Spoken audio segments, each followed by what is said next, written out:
feel like I've gone back in time. I've gone back into the 1980s with my parents' restaurant. I'm Andrew Wong, 2 Michelin star chef, and I'm going to show you the secrets of the Chinese kitchen.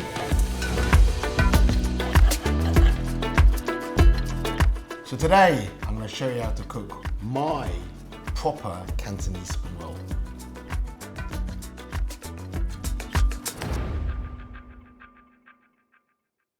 Everyone loves a spring roll. There's spring rolls you can get everywhere now. You get them in supermarkets, people make them at home sometimes. Probably because the supermarkets are so bad. But there are a few tricks which I think make the biggest difference between a really bad spring roll and one that is really, really, really delicious. So first of all, don't try to overcomplicate it. I don't like meat in my spring rolls.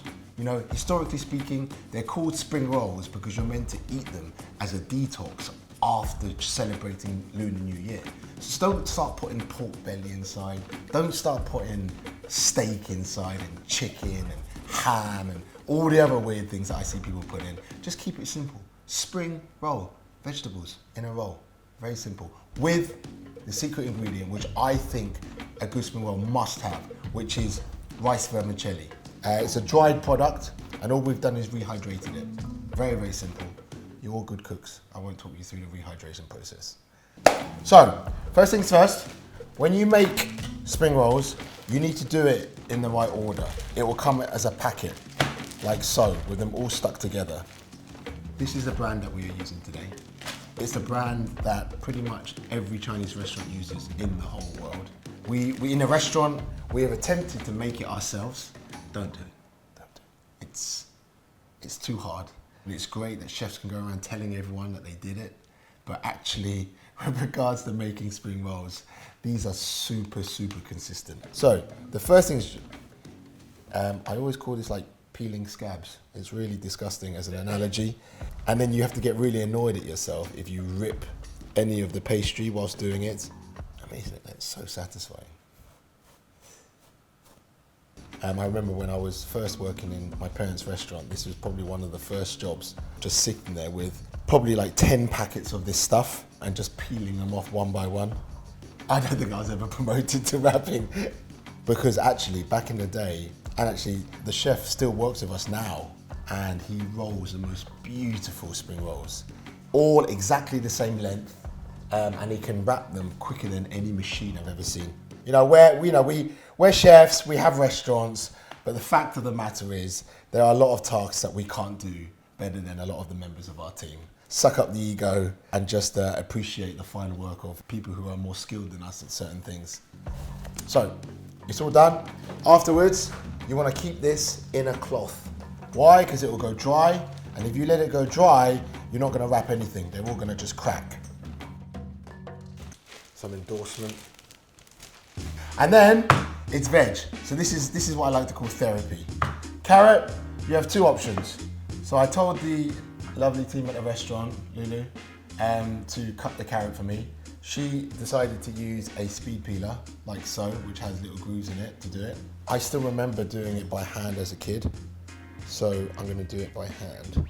I got so much slack last time from the last post about cutting. All you haters out there, just relax. You keep on worrying that you're going to get fired from your jobs. We're in a home kitchen, no one's going to fire you. Just take your time. And it should be enjoyable. You know, the beauty of the spring roll is actually that you can do all the prep in advance. The only thing that you can't really do is you can't wrap them too far in advance. And people don't understand this point because they see all these spring rolls in the supermarket. But actually, those spring rolls, they've been fried first and then frozen. Imagine if I fried you something and then I put it back in a freezer and left it there for several months. It's not going to be gastronomic, put it that way. I like to have my carrot in a spring roll relatively thin. I just prefer my carrot to be a little bit thinner, which is why I cut it by hand and not use a speed peeler. But it's your choice. Life is short, I do understand. Same technique with the cabbage, nothing special. Yeah. Shiitake mushrooms.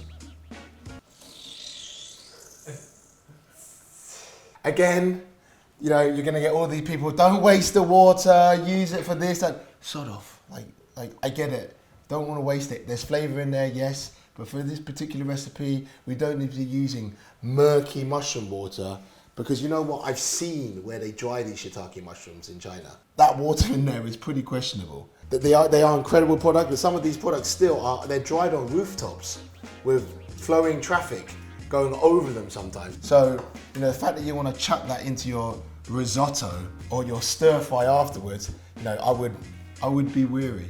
But if you really want to add some authentic flavour, get the taste of China directly into your dish, then yeah, go ahead, whack it in.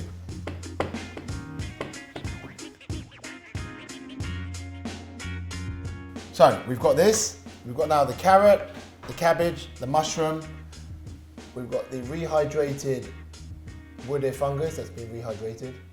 Duh. We've got our veg, all cut beautifully, and some bean sprout. When I blanch veg, for this dish, I would normally go lightest to darkest. So I would go bean sprouts first.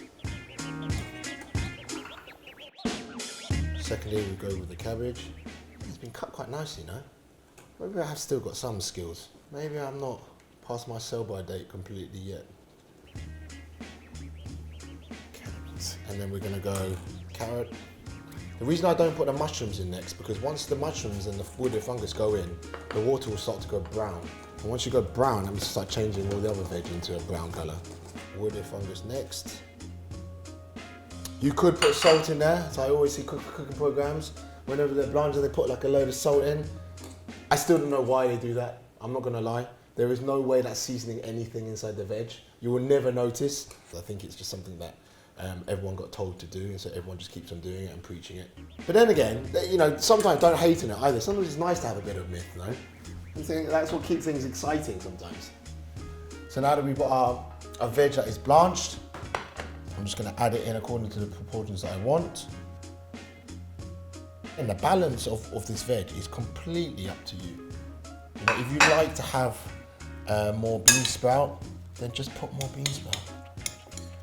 So to me, this is a nice balance now. Even my kids will eat vegetables that live inside the spring roll. They might pick out one of the vegetables. They might bite into it, oh, what's that thing? And they start picking them out one by one. I won't tell you what they say when they go to other Chinese restaurants. I think they go to Chinese restaurants and tell them how much they prefer that Chinese food to the Chinese food that I cook. I have to gag them. When you see me wearing a baseball cap in a Chinese restaurant, it's basically fear that my kids might have an outburst of telling me their truths. So I've got here some chicken powder, and then I'd always finish it with some sesame oil.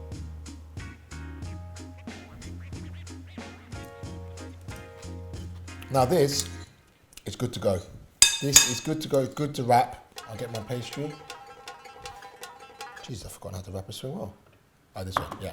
You want it diamond shaped. So you want the point facing away from yourself. You put the filling inside, roll it over one time, and then you fold in one side.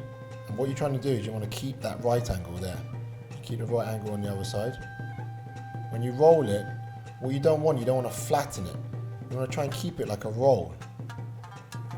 And you use a little bit of spring roll glue, which is basically flour mixed with water. There you go. There's a spring roll. So you know that if you've made like a flat rectangle, you haven't done a great job. There you go. There you go. That's 2 spring rolls. The way that they're round is because they're meant to remind people of like gold ingots in China, which is why people just eat loads of them, because everyone wants to be rich in China, you know. And there are other stuff that you eat for longevity and health, but that is an afterthought. Number one is prosperity. So we are good to go now. And also, guys, I mean, if you ever work in a Chinese restaurant, your spring rolls will be judged. I told Tim to wrap these for me yesterday, and I think he secretly tried to fob the job off to someone else, because I can see that not all of them are wrapped by him. Like this one's got like a bulge in it. So yeah, Tim, I know your game. For frying spring rolls, I'm going to use induction only because we can control the temperature. And if you want to fry things nicely, you really don't want to have the temperature too hot, because if it's too hot, it will burn. And if it's too low, what will happen is all the oil will absorb into the product. So you really want to get that 180, 190 kind of touch point. So we're at 185 now. So 185, I'm just going to turn it down slightly. You know, deep frying at home probably isn't the most advisable thing to do, but actually if you do it regularly, it becomes worthwhile. But then you have to also understand, you have to get over this mindset that we have in this country that anything deep fried is automatically unhealthy. It's absolutely not true. Deep frying, for a lot of what we do in the kitchen, is about sealing proteins or sealing pastries. That isn't unhealthy intrinsically. Like if you look at Italians, right, at the end of a salad, they're like, and that's like, oh, it's great, it's full of omega-3s and antioxidants, right? But the actual eating of it, I mean, what is oil is just a thing which has been compressed and the natural oil is coming out of it. What is unhealthy about that? I don't get it. I'm not telling you to drink bucket loads of it. And yeah, how much do you fry this by? Put it this way, from at this point onwards, they're pretty much crispy. And then how golden brown do you want it? That's completely a personal preference. Just drain them out.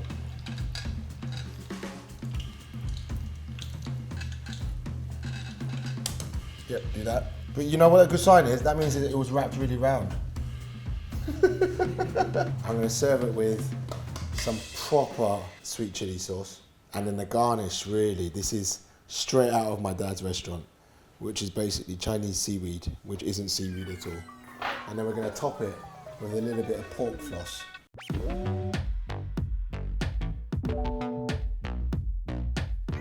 So here's my favourite spring roll recipe with rice or mung bean noodles and vegetables.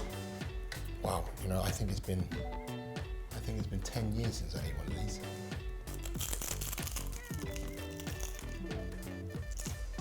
I feel like I've gone back in time. I've gone back into the 1980s with my parents' restaurant. Good stuff.